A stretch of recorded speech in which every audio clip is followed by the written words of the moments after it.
Hello,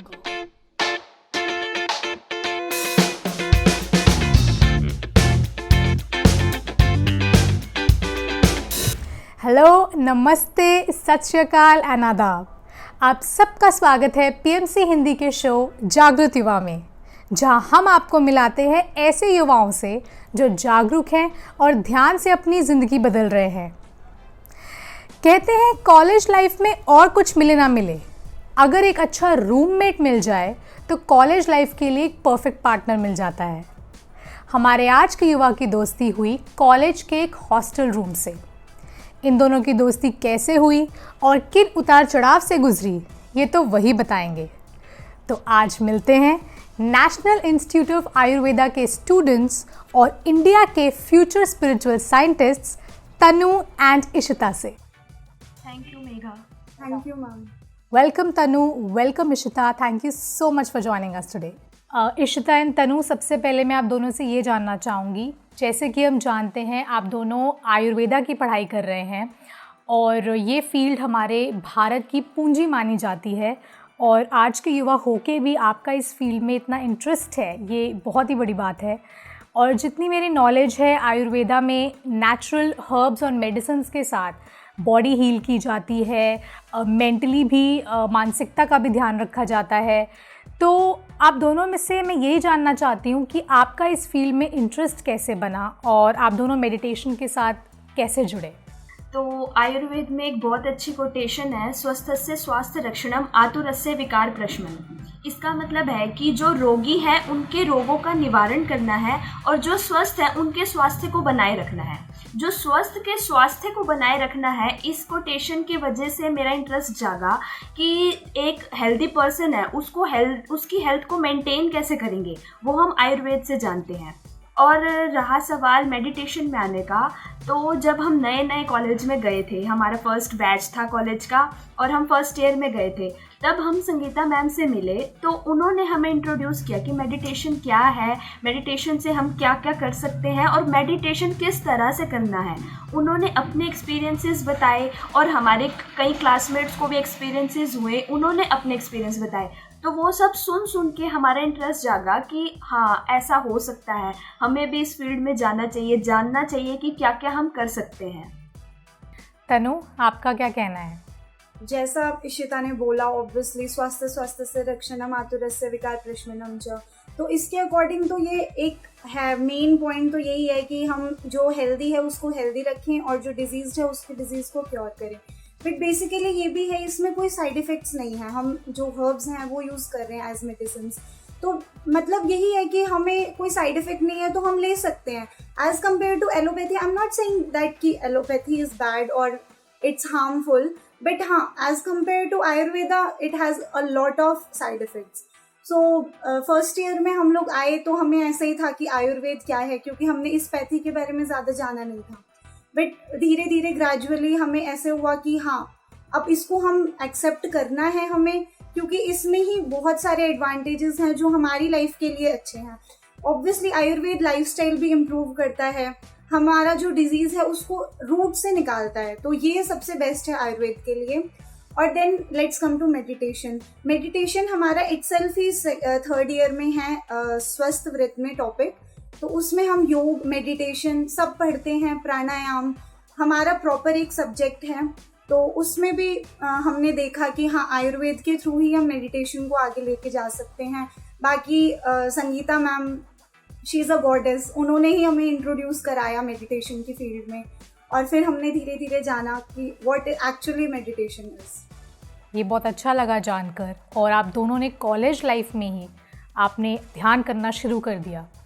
तो मैं आप दोनों से जानना चाहती हूँ कि अगर आपसे पूछा जाए कि ध्यान के पहले और बाद के 3 सबसे बड़े चेंजेस आपने अपने में क्या देखे, तो वो क्या होंगे? मैं बताऊँ तो मेरे को इमोशनली काफ़ी स्टेबिलिटी आई है, और प्लांट्स और एनिमल्स को हमें एक दया भाव से देखना चाहिए, वो भावना मेरे अंदर उत्पन्न हुई है। और जो भी एक कहते हैं ना डिटैचमेंट, सबसे एक बड़ी बात है कि हमें अपने आप से ही अटैच रहना चाहिए, दूसरों से हमें अटैचमेंट नहीं करनी चाहिए, क्योंकि हमारी एनर्जी एक्सचेंज होती है। तो पहले मेडिटेशन में आने से पहले मुझे नहीं पता चलता था कि ऐसा कुछ हो रहा है, कि मैं किसी के साथ बैठी हूँ, उसकी नेगेटिव वाइब्स मेरे अंदर आ रही है जो मुझे अफेक्ट कर रही है। लेकिन मेडिटेशन में आने के बाद मुझे पता चला कि मुझे डिटैच रहना है। हाँ, मुझे सबसे बात करनी है, सबके साथ रहना है, लेकिन अपनी एनर्जी को अपने तक ही सीमित रखना है। ना अपनी एनर्जी दूसरे को देनी है। वो मेरे लिए पॉजिटिव है लेकिन वो दूसरे के लिए नेगेटिव इम्पैक्ट भी डाल सकती है। तो अपनी एनर्जी अपने तक सीमित रखनी है और दूसरे की एनर्जी को लेना नहीं है।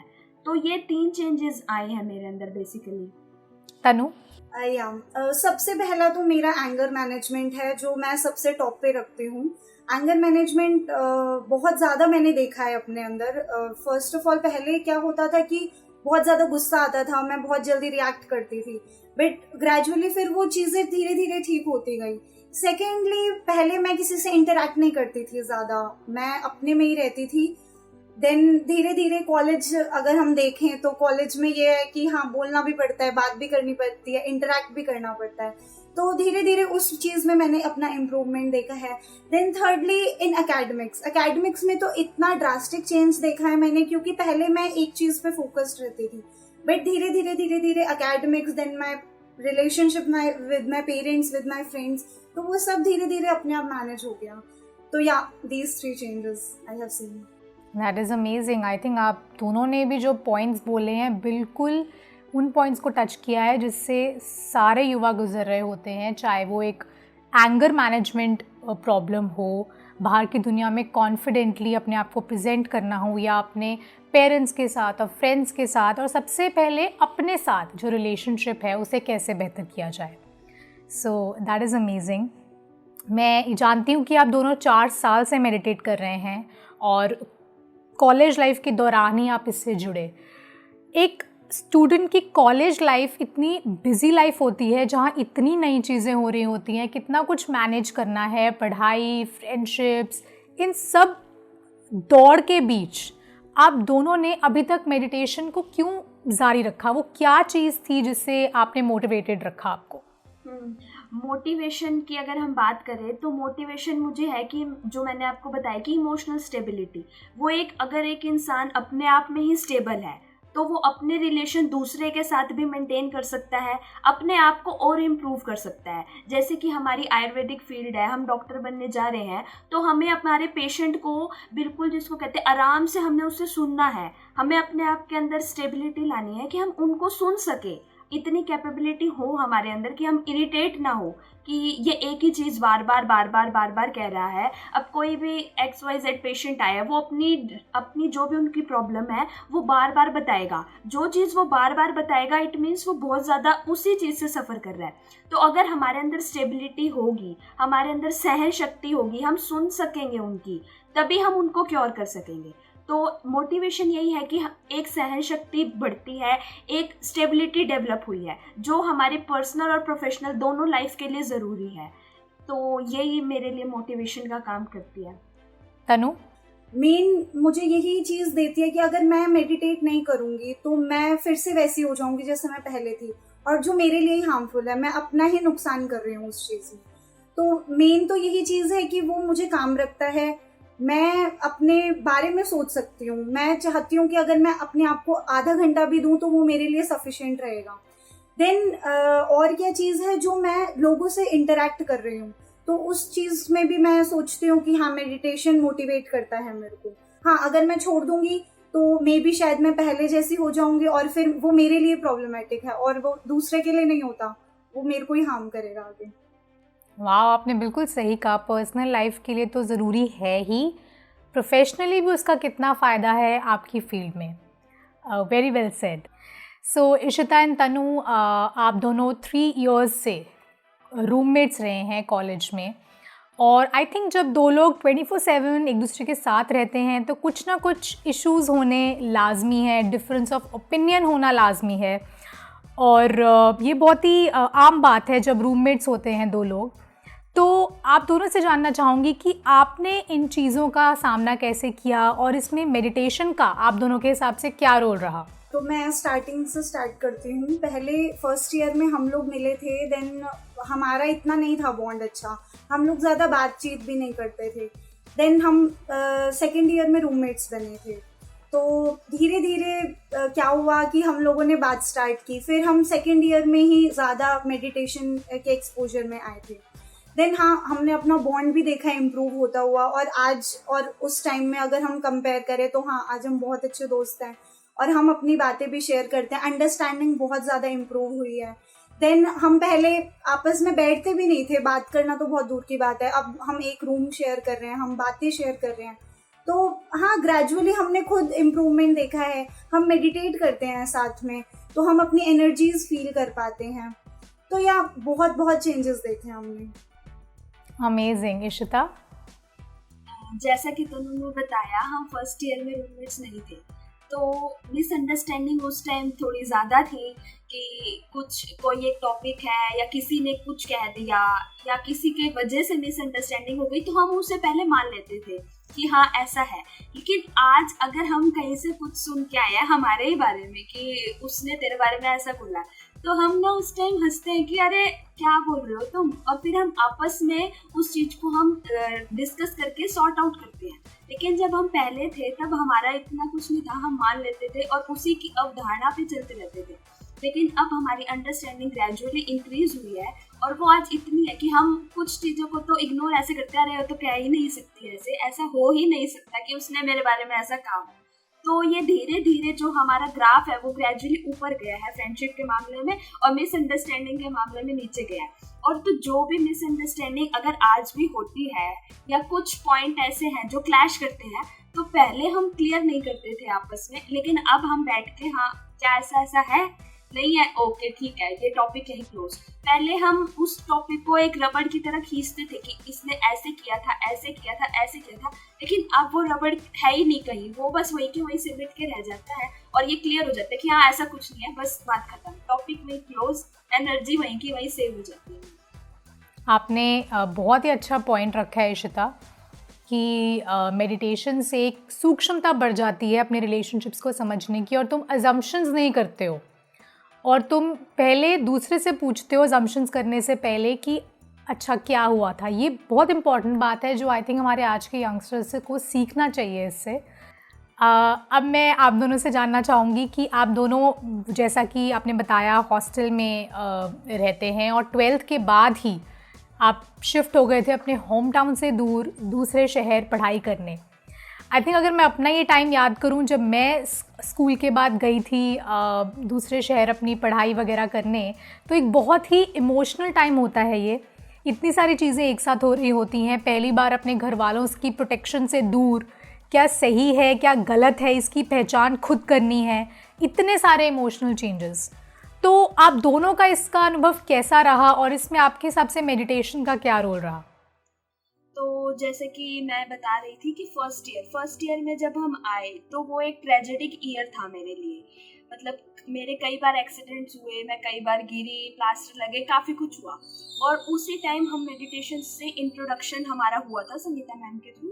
तो ये था कि कोई बात नहीं, घर से दूर है, अपने आप को बचा के रखना है, घर वालों को टेंशन नहीं देनी कि वो खामा में, उनके लिए भी एक नई चीज़ थी कि उनका बच्चा उनसे काफ़ी टाइम बाद 12th के बाद एकदम से कहीं दूर गया, तो उनको भी सारा टाइम हम टेंशन नहीं दे सकते थे।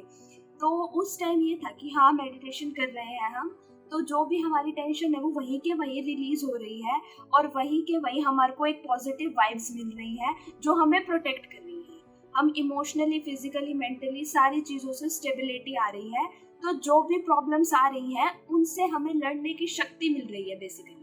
तो जो भी प्रॉब्लम्स है, चाहे वो फिजिकली प्रॉब्लम है, मेंटली प्रॉब्लम है, इमोशनली प्रॉब्लम है, उनसे हमें फाइट अप करने की, उनसे कोप अप करने की हमें शक्ति मिल रही थी मेडिटेशन के through. That is great. Tanu, आपका क्या अनुभव रहा? या फर्स्ट ईयर में हम लोग आए थे तो ऑब्वियसली कभी घर से दूर नहीं रहे, तो हमारा फर्स्ट टाइम ही था हॉस्टल में। जैसा मतलब मैं अपना ही बता सकती हूँ, मेरा फर्स्ट टाइम था हॉस्टल में। तो धीरे धीरे पहले तो बहुत प्रॉब्लम्स आए थे। मतलब घर वाले ऐसे बोल के गए कि हाँ वीकली घर आ जाना, बट वो पॉसिबल नहीं हो पाता। धीरे धीरे हमने 1 महीना, 2 महीने, 3 महीने हम कॉन्टिन्यूसली हॉस्टल में रहते थे। देन हाँ, पहले प्रॉब्लम्स आती थी काफ़ी फ्रेंड्स के साथ, जैसा मैंने पहले भी बताया कि इशिता के साथ बहुत ग्रजेस थे पहले, मतलब मैं बात नहीं करती थी उससे, और उसने भी बताया कि हाँ, लोगों की बातों में आना, फिर उनकी सुनना, तो ऑब्वियसली अपना एक माइंडसेट हो जाता है, हाँ उसने मेरे बारे में ऐसा क्यों बोला, मैंने तो उसका कुछ किया नहीं है ऐसा। तो हाँ, ऐसी भी कई दिक्कतें हमने फेस की है, not only back bitching and all, but हाँ काफ़ी चीज़ें लाइक हॉस्टल में एडजस्ट करना औरों के साथ, क्योंकि पहले फैमिली का एटमॉस्फेयर रहता था, वहाँ डिफरेंट लोग, उनका डिफरेंट पर्सपेक्टिव चीज़ों को लेके, तो हाँ प्रॉब्लम्स आई हैं धीरे धीरे। देन लकीली फर्स्ट ईयर में ही संगीता मैम हमें मिले थे, तो हाँ पहले स्टार्टिंग के 6 मंथ्स में हमने बहुत प्रॉब्लम्स फेस किए हैं। देन धीरे धीरे मेडिटेशन के बाद मतलब ये सारी चीज़ें इफेक्ट ही नहीं करती थी। एक टाइम ऐसा आ गया था कि सैचुरेशन पॉइंट आ गया था, बस हो गया है, ठीक है जो बोल रहा है बोलने देते हैं, अपना कंटिन्यू करते हैं, तो वो चीज़ें हमने खुद देखी हैं।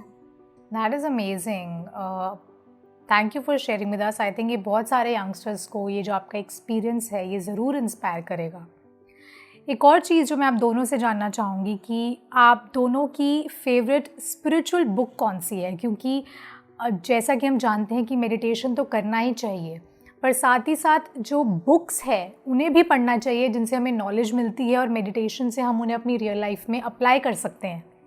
तो मैं आप दोनों से ही जानना चाहती हूँ कि आपकी जो फेवरेट स्पिरिचुअल बुक है उसमें से एक ऐसा लेसन जो आपने अपनी लाइफ में अप्लाई किया हो और जिसे हमारे यंगस्टर्स भी सुन के कुछ सीखे और अपनी लाइफ में अप्लाई कर सकें। तो मेरी फेवरेट बुक रही है causal body and ego by Arthur Powell, और उसके अगर हम लेसन की बात करें तो उसमें कई लेसन्स मिलते हैं, लेकिन जो मुझे लेसन सबसे अच्छा लगा और जिसको हमें अप्लाई करना चाहिए वो ये है कि बेसिकली अगर मैं थोड़ा सा पीछे जाऊं, ब्रीफ में अगर बताऊं, तो जो प्लांट्स हैं और एनिमल्स हैं वो दोनों ग्रुप सोल्स में रहते हैं, और इवोल्यूशन के टाइम जो प्लांट ग्रुप सोल्स है वो एनिमल ग्रुप सोल्स में जाती है, फिर वो एक इंडिविजुअल बनता है। तो जो प्लांट्स हैं उनके साथ हम जैसा बिहेव करेंगे, जैसा हम उनके साथ करेंगे, वो उनके एक्सपीरियंसेस बनेंगे और इवोल्यूशन के टाइम वो सेम एक्सपीरियंसेस लेके एनिमल सोल्स में जाएंगे। तो वो जो एनिमल सोल्स में जाएंगे, एनिमल सोल्स में भी वही एक्सपीरियंस होंगे जो हमने प्लांट्स के साथ किए थे, और उसके साथ उनके जो एक है ना कि लाइफ टाइम में जो एक्सपीरियंसेस बढ़ते हैं, वैसे ही एक्सपीरियंसेस उनके बढ़ेंगे जो वो एनिमल के रूप में फेस करेंगे। तो क्या होगा अगर हम उनके साथ अच्छे से बिहेव करेंगे, उनके साथ प्यार का वातावरण रखेंगे, एनिमल्स के साथ भी और वही प्लांट्स के साथ भी, तो वो इवोल्यूट होके एक एनिमल जो है वो एक ह्यूमन बीइंग में कन्वर्ट होगा। तो वो सारे बिहेवियर उसके साथ आएंगे, वो जो एक्सपीरियंसेस है एनिमल के भी और प्लांट के भी, वो कंबाइन होके एक इंडिविजुअल बनेगा। तो वो इंडिविजुअल के अंदर आएंगे। अगर हम आज प्लांट्स और एनिमल्स के साथ अच्छे से बिहेव करते हैं, उनको प्यार देते हैं, लव एंड अफेक्शन की भावना उनके साथ रखते हैं, तो कल को जो हमारे फ्यूचर जनरेशन है, जो हमारी भी जनरेशन है, उनके साथ भी वही लोग इंटरेक्ट करेंगे जो ये प्लांट्स और एनिमल ह्यूमन बीइंग बने हैं, तो वो उनके साथ भी अच्छे से इंटरेक्ट करेंगे और वो एक जो हमारी सोसाइटी है उसके लिए एसेट का काम करेंगे। तो मेरा मानना ये है कि प्लांट्स के साथ और एनिमल्स के साथ हमें अपने सेल्फिश ही हैं। हम आज के टाइम में कहते हैं ना कलयुग चल रहा है, तो कलयुग में सब सेल्फिश है, तो हम सेल्फिश ही होके चाहे काम करें प्लांट्स और एनिमल्स के साथ, बेशक हम अपने बेनिफिट के लिए ही काम करें, लेकिन वो कल को सोसाइटी के लिए बहुत अच्छा एसेट प्रूफ होगा। That is amazing. Tanu? So basically मैं अगर ऑनेस्टली बताऊं तो मैं स्पिरिचुअल बुक्स को ज़्यादा फॉलो नहीं करती हूँ, मैं पढ़ती नहीं हूँ ज़्यादा।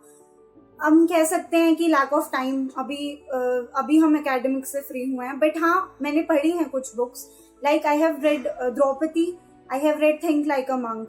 तो think like a monk is more spiritual, तो उसमें बेसिकली ये बताया है कि हम मंक की तरह कैसे सोच सकते हैं। Like it's not like that कि हम लोग एक सोसाइटी से ही बिल्कुल अपने आप को आइसोलेट करें, बट ये है कि हम मेंटली अपने आप को कैसे आइसोलेट कर रहे हैं, लोगों की बातों में ज़्यादा ध्यान नहीं दे रहे हैं। हमें ये है कि अपने आप को एकदम क्लियर करना है कि हाँ मुझे ये चीज़ अचीव करनी है लाइफ में, बाकी लोग कह रहे हैं तो हमें ध्यान नहीं देना चाहिए। और हाँ, as I am a youngster तो मैं औरों को भी यही बोलूँगी कि लोग जो कह रहे हैं आपके करियर के बारे में या आपकी लाइफ के बारे में जो डिसीजंस ले रहे हैं, तो उनको पॉज दीजिए, अपने मन में ये बोलिए कि जो आपने सोचा है वही एकदम करेक्ट है। तो हाँ, उसमें मैंने एक मेन यही लेसन सीखा है तो मंक का मतलब ये नहीं है कि अपने आप को एकदम सन्यासी बना लिया जाए. Mentally you have to be a monk. तो मेंटली अपना एक एम सेट कीजिए, अपना एक गोल सेट कीजिए और हाँ उसी पे ही आगे बढ़िए.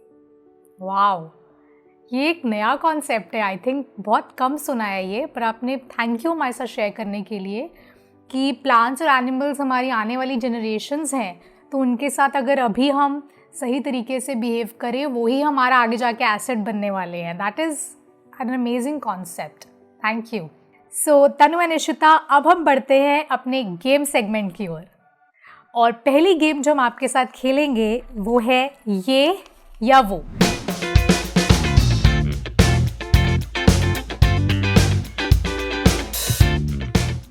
यानी कि मैं आपको 2 ऑप्शन दूंगी और आप दोनों को चूज़ करना है कि आपके लिए ये या वो क्या ज़्यादा प्रेफरेबल है. तो शुरू करते हैं. पहला है खाना बनाना या खाना खाना. खाना बनाना. खाना खाना. ओके. सुबह उठकर ध्यान या रात को सोने से पहले ध्यान. सुबह उठकर. सुबह उठकर ध्यान. घर पे बैठकर चिल करना या आउटडोर एडवेंचर्स. घर पे बैठना. घर पे बैठना. इंट्रोवर्ट या एक्सट्रोवर्ट, आपकी पर्सनालिटीज़ कैसी हैं. इंट्रोवर्ट. इंट्रोवर्ट. दोनों इंट्रोवर्ट. चलो, परफेक्ट रूममेट्स. ठीक है. साइलेंस में ध्यान करना या म्यूजिक के साथ ध्यान करना. साइलेंस. म्यूजिक के साथ. Okay, amazing. तो कुछ चीज़ों में आप बिल्कुल ऑपोजिट्स हैं और कुछ चीज़ों में काफ़ी सिमिलर. तो बढ़ते हैं अपने अगले गेम की ओर, जिसका नाम है ज़्यादा कौन.